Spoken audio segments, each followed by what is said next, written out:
Hello everyone, welcome back to my channel. आज हम इकाई 3 समकालीन कक्षा कक्ष में अधिगम अनुभवों का आरेखण के अंतर्गत अधिगम परिणामों की पहचान एंडरसन वर्गीकरण का उपयोग कर को जानेंगे।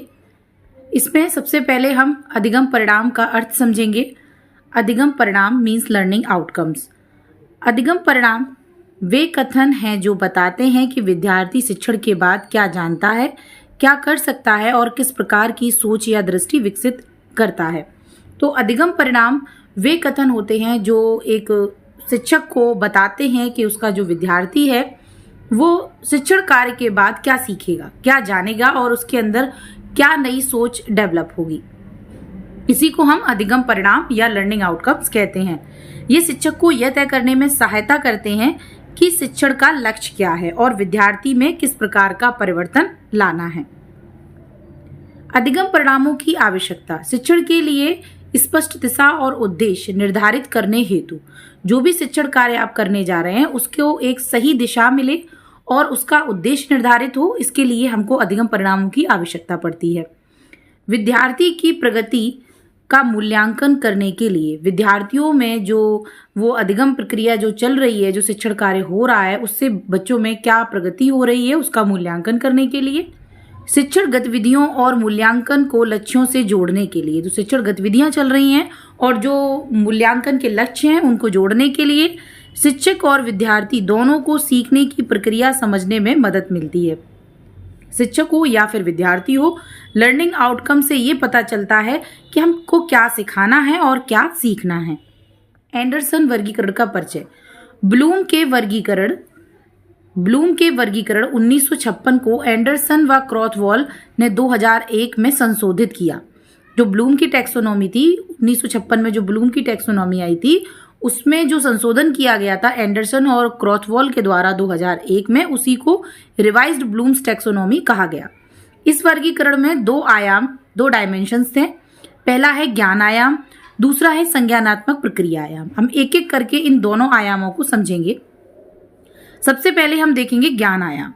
तो ज्ञान आयाम के अंतर्गत आएंगे आपके पहला आएगा तथ्यात्मक ज्ञान, जो फैक्चुअल नॉलेज होती है, जो फैक्ट्स होते हैं, जैसे कि कोई भी बुनियादी तथ्य, कोई भी परिभाषा, या इसके अलावा आप बात कर सकते हैं जैसे कि कोई शब्द है फिक्स्ड, तो वो आपका तथ्यात्मक ज्ञान के अंदर आएगा। उदाहरण के तौर पे जैसे कि भारत की राजधानी नई दिल्ली है, तो ये एक तथ्यात्मक ज्ञान है।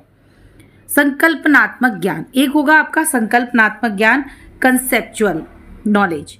इसमें आएंगे आपके सिद्धांत, वर्गीकरण, संबंध। सिद्धांत और सिद्धांतों के बीच जो संबंध है और जो हम वर्गीकरण करते हैं, चीजों का क्लासिफिकेशन करते हैं, जैसे कि जल चक्र के विभिन्न चरण को समझना। जो जल चक्र है उसके विभिन्न चरण हैं, हम उसको समझ रहे हैं, तो ये संकल्पनात्मक ज्ञान के अंतर्गत आएगा। तो जो भी सिद्धांत या सिद्धांत के बीच के संबंध की बात हो तो वहां पर संकल्पनात्मक ज्ञान होगा, जो ज्ञान आयाम के अंतर्गत आएगा। इसके बाद तीसरा है इसमें प्रक्रिया संबंधी ज्ञान। कोई भी प्रोसेस है, कोई भी विधि है, कोई भी टेक्निक है, अगर उससे रिलेटेड कोई ज्ञान है तो वो प्रक्रिया संबंधी ज्ञान होगा। जैसे कि विधियां हैं, तकनीकी हैं, या कोई भी प्रक्रिया, जैसे लंबाई मापने के लिए स्केल का प्रयोग कर, तो इसका हम प्रक्रिया संबंधी ज्ञान में हम और एक और उदाहरण समझ सकते हैं, जैसे कि गणितीय सूत्र का प्रयोग करना। कोई आपके पास सूत्र है, आप उस सूत्र का प्रयोग करके अपने प्रश्न को हल करते हैं, तो ये भी प्रक्रिया संबंधी ज्ञान के अंतर्गत आएगा। अब बात करते हैं मेटाकॉग्निटिव ज्ञान। मेटाकॉग्निटिव नॉलेज जो है वो अपनी सोच की समझ, जो हम सोच रहे हैं उसको हम समझ जाएं कि हम क्या सोच रहे हैं, और रणनीति, जो भी रणनीति आप बनाते हैं सोच समझ कर, तो अपनी सोच की समझ। उदाहरण, मैं कठिन विषय याद करने के लिए चार्ट बनाता हूं, हमको पता है कि हम ये काम क्यों कर रहे हैं, तो ये जो नॉलेज होती है ये मेटाकॉग्निटिव नॉलेज के अंतर्गत आती है। तो इस तरीके से जो एंडरसन का वर्गीकरण है उसने उसको दो आयामों में बांटा था। पहला था ज्ञान आयाम और दूसरा था संज्ञानात्मक प्रक्रिया आयाम। ज्ञान आयाम के अंतर्गत हमने 4 स्तर देखे थे। पहला था आपका तथ्यात्मक ज्ञान, दूसरा था संकल्पनात्मक ज्ञान, तीसरा है प्रक्रिया संबंधी ज्ञान और चौथा है मेटाकॉग्निटिव ज्ञान, मेटाकॉग्निटिव नॉलेज। तो चारों में हमने देखा कि तथ्यात्मक में कोई भी आपके फैक्ट्स आएंगे, ये फैक्चुअल है। संकल्पनात्मक में सिद्धांत हैं, आपके सिद्धांतों के बीच में संबंध है, वर्गीकरण है। प्रक्रिया संबंधी जो ज्ञान है उसमें कोई भी विधि या टेक्निक्स आएगी। कोई भी प्रक्रिया आएगी। और मेटाकॉग्निटिव ज्ञान के अंतर्गत हम अपनी सोच और अपने जो सीखने की रणनीति है इसको समझेंगे। दूसरा है हमारा संज्ञानात्मक प्रक्रिया आयाम, कॉग्निटिव प्रोसेस डायमेंशन। तो संज्ञानात्मक प्रक्रिया आयाम के अंतर्गत सबसे पहले हम देखेंगे इसके जो स्तर है, इसमें सबसे पहला है याद रखना। याद रखना, जानकारी को याद रखना। कोई भी जानकारी है वो पहले तो आपकी मेमोरी में फीड हो जाए, तो पहला स्टेप है याद रखना। दूसरी बात है समझना। तो जब आपको चीज याद होगी फिर आप उसको समझेंगे, जब आपको याद ही नहीं होगी तो आप उसको क्या समझेंगे। तो सबसे पहले काम करना है आपका, सबसे पहले का जो स्तर है, सबसे पहले आपको याद रखना है, उसके बाद उसको समझना है कि उसका अर्थ क्या है, उसको समझना, फिर उसके बाद समझकर उसको लागू करना, अप्लाई करना, सीखी बातों को नई स्थितियों में उपयोग करना। इसके बाद नेक्स्ट है, जब आपने उस चीज को याद रख लिया, उसके बाद उसको समझ लिया और उसको अप्लाई भी कर दिया नई स्थिति में, इसके बाद आप उसका क्या करेंगे, विश्लेषण करेंगे। तो विश्लेषण करना, तो नेक्स्ट स्टेप है आपका विश्लेषण करना, भागों में बांटकर संबंध समझना। जो भी चीज आपने नई स्थिति में उपयोग करी है, अब उसके पर आप क्या कर रहे हैं, चिंतन कर रहे हैं, विश्लेषण कर रहे हैं, भागों में बांटकर उसका संबंध समझ रहे हैं। उसके बाद मूल्यांकन करना, लास्ट में हम क्या करेंगे, मूल्यांकन, निर्णय व राय बनाना। तो जो भी चीज आपने समझी, याद रखी, अप्लाई करी, जिसका आपने विश्लेषण किया, आप उसको क्या कर रहे हैं, उस पर अपनी राय बना रहे हैं। उसके बाद है लास्ट सृजन करना। उसके बाद आप लास्ट में नया विचार या उत्पाद तैयार करना, और इस प्रोसेस से आपके अंदर एक नई सोच डेवलप होगी। तो लास्ट में आपका होगा सृजन करना। तो संज्ञानात्मक प्रक्रिया आयाम के अंतर्गत आपके 6 स्तर आते हैं, जिसमें सबसे पहले याद रखना था, दूसरा समझना, तीसरा उसको लागू करना, चौथा फिर विश्लेषण करना, पांचवा मूल्यांकन करना, और छठा है आपका सृजन करना। तो इस तरीके से एंडरसन वर्गीकरण के हमने 2 आयाम पढ़े, जिसमें पहला पढ़ा था ज्ञान आयाम, नॉलेज डायमेंशन, जिसकी हमने 4 स्तर पढ़े थे, तथ्यात्मक ज्ञान, संकल्पनात्मक ज्ञान, प्रक्रिया संबंधी ज्ञान, मेटाकॉग्निटिव ज्ञान। और आपने जो संज्ञानात्मक प्रक्रिया आयाम पढ़ा, उसके अंदर आपने 6 स्तर पढ़े हैं। सबसे पहला याद रखना, दूसरा समझना, तीसरा लागू करना, चौथा विश्लेषण करना, पांचवा मूल्यांकन करना, और छठा सृजन करना। नेक्स्ट, अधिगम परिणाम पहचानने के चरण, कि हम अधिगम परिणाम को किस तरीके से पहचानेंगे, उसके चरण। सबसे पहला, पाठ या विषय का चयन करना। जो भी आप पढ़ाने जा रहे हैं, तो सबसे पहले तो आपको अपना टॉपिक देखना होगा कि आपको कौन सा विषय पढ़ाना है, कौन सा पाठ पढ़ाना है। जैसे कि जल चक्र या त्रिभुज के प्रकार, आप कुछ भी पढ़ाने जा रहे हैं इसमें से, सबसे पहले आप अपने पाठ का चयन करेंगे। ज्ञान का प्रकार तय करें। अब ज्ञान आपका किस तरीके का है, तथ्यात्मक है, संकल्पनात्मक है, या प्रक्रिया संबंधी ज्ञान है। तो ज्ञान का प्रकार तय करना, फैक्चुअल नॉलेज देने चाह रहे हैं बच्चों को, या कोई सिद्धांत समझाने जा रहे हैं, या कोई प्रक्रिया, कोई नई टेक्निक या कोई विधि सिखाने जा रहे हैं, तो आप ये तय करेंगे। उसके बाद संज्ञानात्मक प्रक्रिया का स्तर चुनें। जो आपकी संज्ञानात्मक प्रक्रिया है उसका स्तर आपको चुनना होगा कि आपको सबसे पहले क्या कराना है, बच्चों को याद कराना है, उसके बाद उनको समझाना है, बच्चे समझें उस चीज को, लागू करना है, और फिर आगे स्टेप बढ़ते जाएंगे। बच्चे विश्लेषण करेंगे, फिर उनका मूल्यांकन किया जाएगा और एक नई सोच का जन्म होगा। इसी तरीके से क्रियाशील भाषा में अधिगम परिणाम लिखें। जो अधिगम परिणाम, लर्निंग आउटकम्स, आपको समझ में आया है कि इससे बच्चा क्या सीखने वाला है, जो मैं पढ़ाने वाला हूं इससे बच्चा क्या सीखने वाला है, तो इसको आपको जो अधिगम परिणाम आपके पास निकल कर आया उसको लिखना है। जैसे विद्यार्थी समझ सकेगा, बना सकेगा और विश्लेषण करेगा, तो इसी को कहेंगे हम लर्निंग आउटकम्स। उदाहरण की बात करें तो पर्यावरण अध्ययन में हमने टॉपिक लिया जल चक्र। जल चक्र में अगर तथ्य की बात करें तो तथ्यात्मक है, विद्यार्थी जल चक्र के 4 चरण बताएगा, यानी कि इसको याद रखेगा तो ये तथ्यात्मक के अंतर्गत आएगा। संकल्पनात्मक, विद्यार्थी जल चक्र की प्रक्रिया अपने शब्दों में समझाएगा। संकल्पनात्मक की बात करें जिसमें सिद्धांत आते हैं आपके, तो उसमें विद्यार्थी क्या करेगा, जो जल चक्र की पूरी प्रक्रिया चलती है उसको अपने शब्दों में समझाएगा। प्रक्रिया संबंधी, विद्यार्थी जल चक्र का चित्र बनाएगा। ये एक प्रोसेस हो गई कि बच्चे ने उसको समझ लिया कि इसके 4 चरण होते हैं, ये फैक्ट है कि 4 चरण में ही होता है वो। उसके बाद उसकी संकल्पना एक सिद्धांत कि उसको समझाएगा, यानी कि वो समझ चुका है उसको, प्रक्रिया संबंधी उसका चार्ट बना रहा है, जल चक्र का चित्र बना रहा है पूरी प्रोसेस का कि किस तरीके से होती है, तो ये प्रक्रिया संबंधी हो गया। विश्लेषणात्मक की बात करें तो विद्यार्थी बताएगा कि तापमान परिवर्तन जल चक्र को कैसे प्रभावित करता है। ये उसने जो जल चक्र पढ़ा उस पर चिंतन किया, उस पर विश्लेषण किया और बताएगा कि तापमान परिवर्तन जल चक्र को कैसे प्रभावित करता है। मूल्यांकनात्मक, अगर मूल्यांकन की बात करें तो विद्यार्थी जल चक्र के महत्व पर राय देगा। तो जल चक्र का क्या महत्व है हमारे जीवन में, पर्यावरण में जल चक्र का क्या महत्व है, इस पर बच्चा अपनी राय देगा। इससे उसकी एक नई सोच जन्म लेगी, नई सोच डेवलप होगी। निष्कर्ष, एंडरसन वर्गीकरण शिक्षकों को यह तय करने में मदद करता है कि विद्यार्थी में किस प्रकार का ज्ञान और कौशल विकसित करना है। जो एंडरसन का वर्गीकरण है वो इस चीज़ में मदद करता है शिक्षकों की कि विद्यार्थी के अंदर आपको किस प्रकार का ज्ञान और कौशल विकसित करना है। इससे शिक्षण उद्देश्य, अधिगम अनुभव और मूल्यांकन एक दूसरे से जुड़ जाते हैं। अधिगम परिणाम स्पष्ट, मापनीय और सार्थक बनते हैं। तो ये था हमारा एंडरसन का वर्गीकरण। नेक्स्ट टॉपिक है हमारा शिक्षण की योजना, जो लेसन प्लान हम बनाते हैं वो। तो शिक्षण योजना का अर्थ, शिक्षण की योजना का अर्थ है या शिक्षण योजना का अर्थ है शिक्षक द्वारा शिक्षण कार्य को सुनियोजित रूप से करने के लिए पहले से बनाई गई रूपरेखा। जो भी आपको शिक्षण कार्य करना है कक्षा में जाकर, उसके लिए पहले से एक योजना बनाई जाती है, उसकी एक रूपरेखा तैयार की जाती है। इसी को हम कहते हैं शिक्षण की योजना। यह बताती है कि क्या पढ़ाना है और क्यों पढ़ाना है, कैसे पढ़ाना है और कब पढ़ाना है। तो जो शिक्षण योजना है ये आपको यही बताएगी।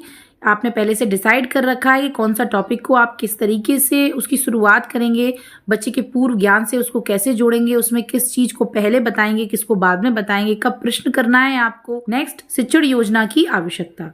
शिक्षण योजना की आवश्यकता हमको क्यों पड़ती है? तो शिक्षण को उद्देश्यपूर्ण और व्यवस्थित बनाती है। जो हमारी शिक्षण प्रक्रिया है उसको उद्देश्यपूर्ण बनाती है और एक व्यवस्थित प्रक्रिया बनाती है। ऐसा नहीं है कि कहीं से हम कुछ भी उठाकर कभी भी किसी भी तरीके से पढ़ाने लग जाएं, तो ये एक व्यवस्थित तरीका नहीं है।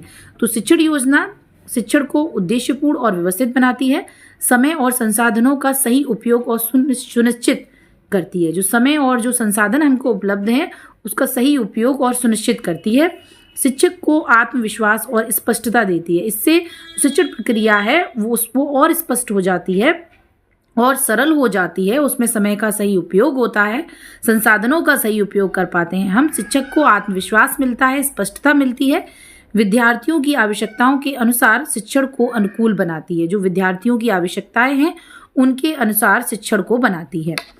शिक्षण का मूल्यांकन को एक दिशा देती है। जो भी शिक्षण प्रक्रिया चल रही है और जिस चीज का मूल्यांकन करने वाले हैं उनको एक दिशा में रखती है।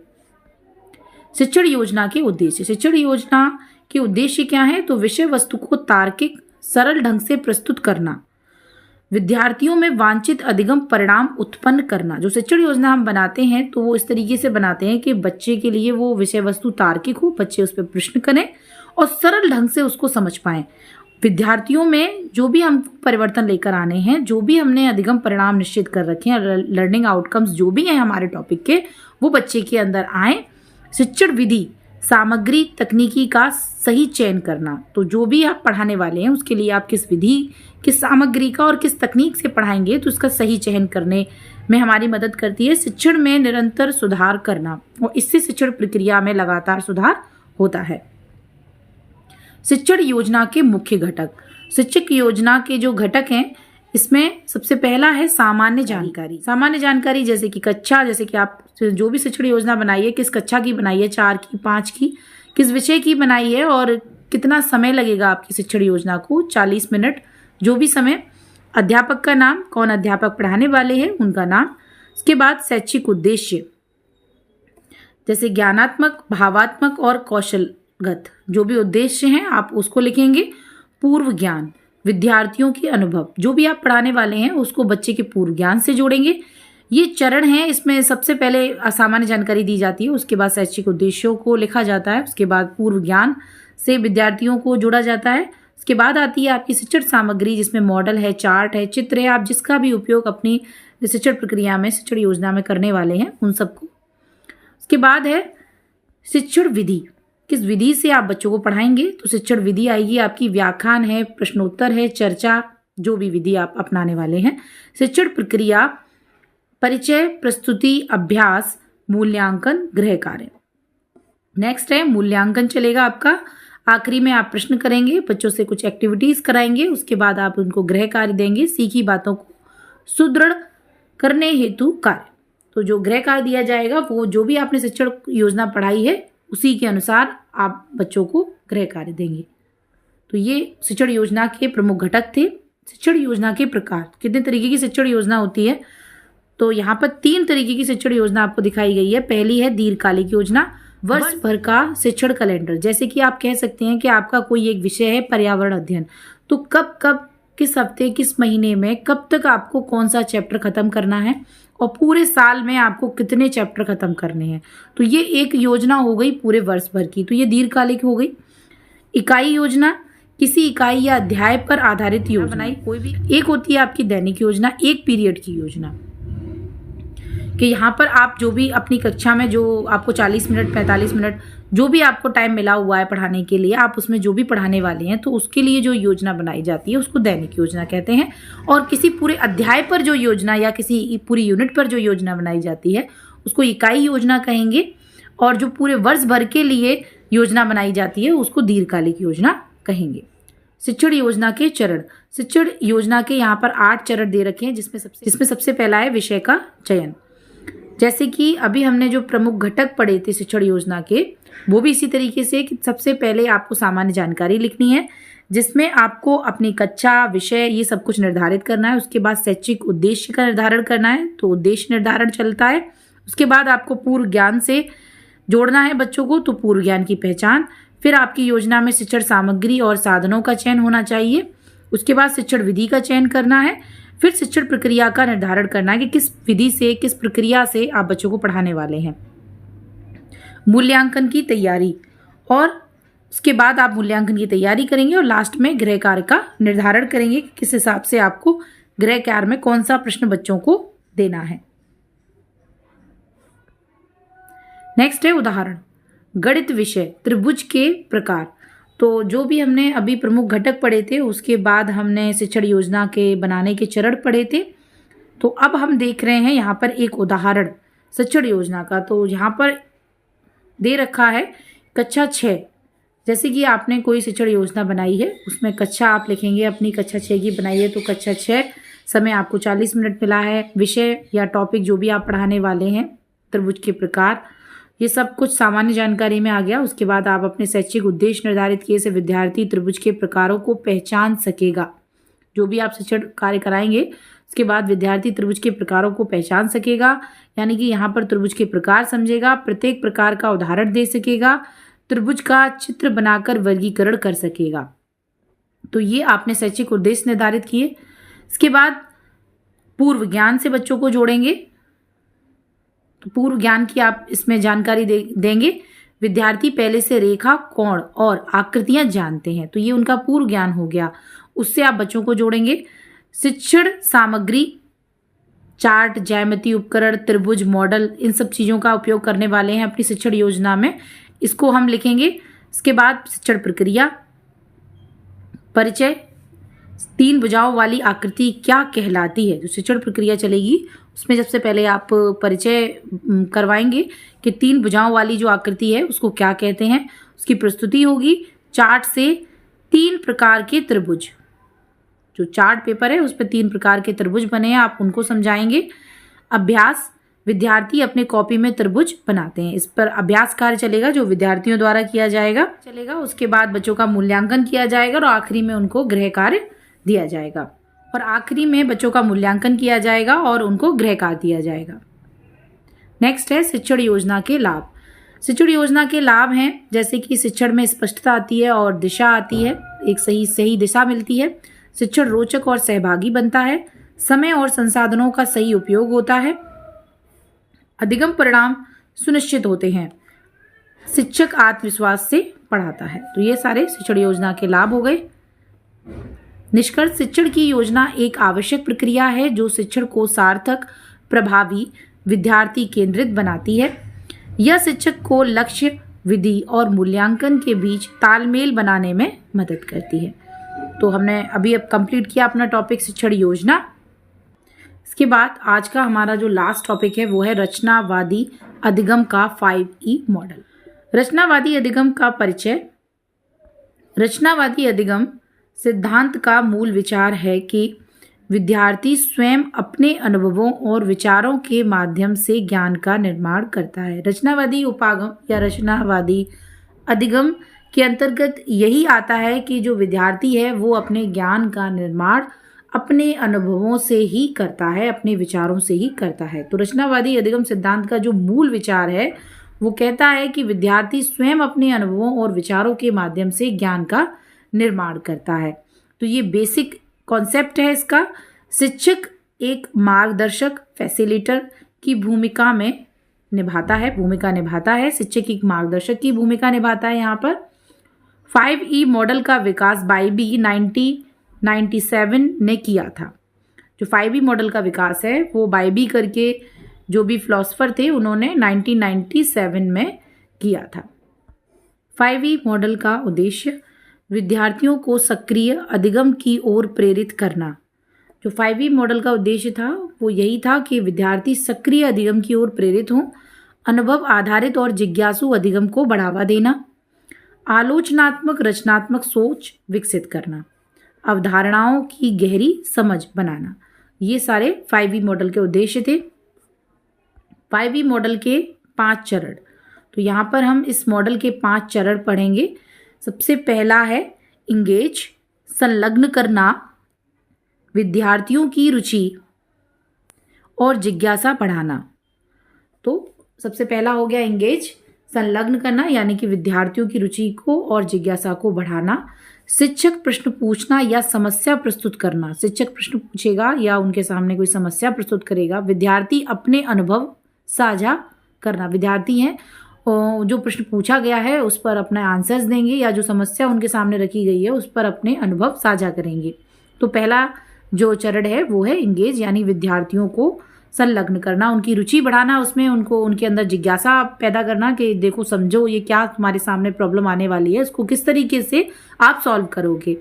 एक्सप्लोर, अन्वेषण करना, विद्यार्थियों को प्रयोग और अवलोकन करने के अवसर देना। शिक्षक गतिविधि की व्यवस्था करता है और विद्यार्थी समूह में कार्य करते हैं। तो यहाँ पर क्या होगा कि जो भी समस्या आई है उसके लिए बच्चों को प्रयोग करने के अवसर देना, अवलोकन करने के अवसर देना।